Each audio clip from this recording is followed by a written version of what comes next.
ఆ పైన చూసారా, అది కూడా మనకి కూరగాయల గంజితో తయారైంది.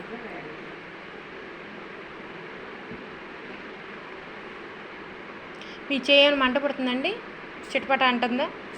ఏం లేదుగా. ఎందుకు అడిగానంటే ఈ ధర్మకోలే కరిగిచ్చింది కదా, మన కడుపులో పేగులను కూడా కరిగిచ్చిద్దామని డౌట్ రావచ్చు.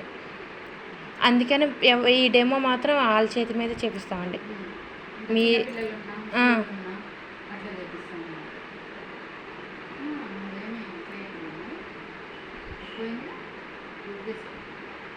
మంచిదే అండి, హెయిర్కి రాసుకున్నా మంచిదే. మీరు కూడా రాసుకోండి.